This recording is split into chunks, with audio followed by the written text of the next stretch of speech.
Just look at the amount of poop our city is producing. It's like a giant stain on the earth. Hello, for today's challenge, I'm gonna see how many people I can cram into one tile in City Skylines without taking any loans. Basically, we're making the equivalent of Asbury Park, New Jersey, or Tiffin, Ohio. Towards the end, we will see how our city compares to something in the real world. I am Cool Breeze, and welcome to the One Tile City. My first course of business is picking a barren island of a wasteland and naming it the Tile 2. We don't talk about the Tile 1. The first thing I made sure to do after laying down the roads, Top 10 most dangerous roads in the world. and the water, was to make sure I had an industrial zone You're never too far away. You're from the just next never roundabout. too far from the next roundabout. and a good roadway, because learning from the past mistakes, once traffic starts piling up, people don't want to come in and industry just gets all messed up. Traffic is a fucking nightmare. So I wanted to make sure I had a good way that they can go from point A to point B and not be too piled in one particular area. So I have the industrial area on the right and the suburban area on the left. As the population of Tile City started growing, so did the crime rate. But we did hit our first major milestone of Tiny Town, which is a huge achievement for somebody who doesn't play City Skylines at all. As the population grew, I only felt best at this time, especially because we were in the green when it came to money, I like money. to start putting down more services like hospitals and education, because we need to stuff as many people in one location as possible. At around 3,000 population, things started getting real bad really fast. First, we started losing electricity, and I didn't know why, so I thought I just needed to put more power plants. And as you can see, the pollution is already crazy in that one tiny spot. Losing power was only the first problem. I lost water to everywhere. And I finally figured out why. It was because that the new water pumps that I put in weren't getting enough electricity. So I had to put down more power plants. So the pollution is definitely going to get worse. As you can see, the poop slide in the bottom right corner is getting horrible. And some people are already not getting water. So the problems are starting to come around 3,000 pop. At around 5,000 population, garbage became a huge problem. I'm the trash man. I come out, I throw trash all over the ring. That I tried to fix.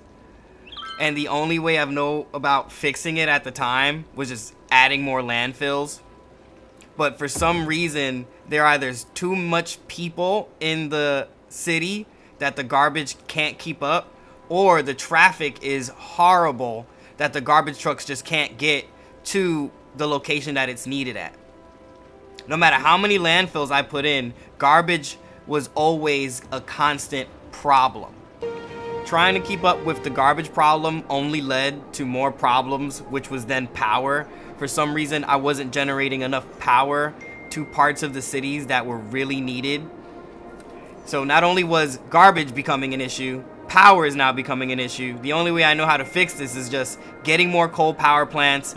As a child, I yearned for the mines. Adding more garbage landfill.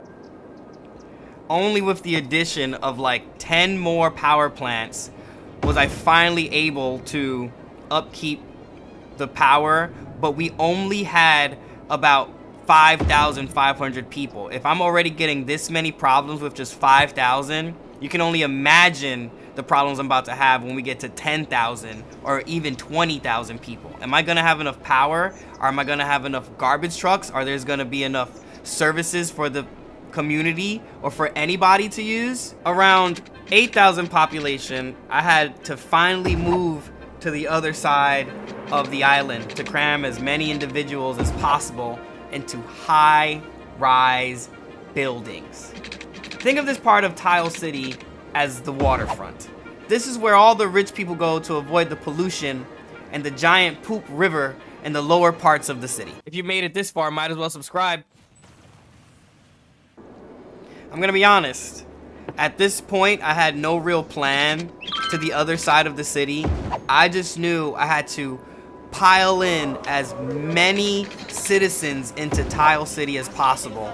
And this meant making as many bridges, finding as many streets I could squeeze a new housing development into, and getting as many services as possible to get both sides of the city so nobody is on fire, dealing with crime, or because of no education.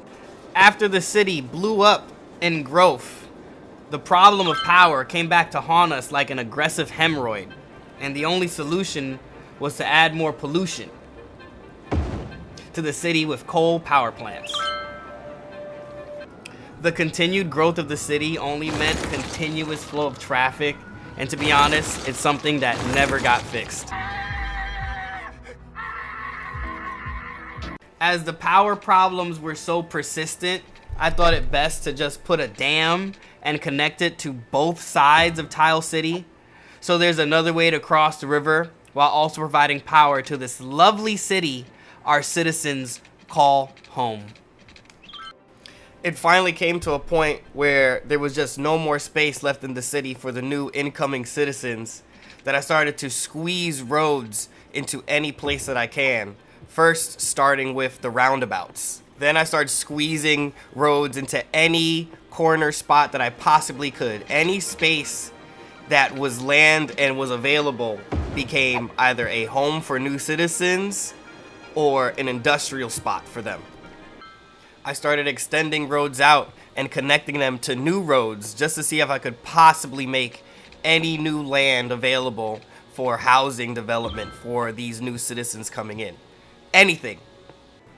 I even started squeezing new roads and new housing right under the bridge, or as I like to call it, the new bridge people.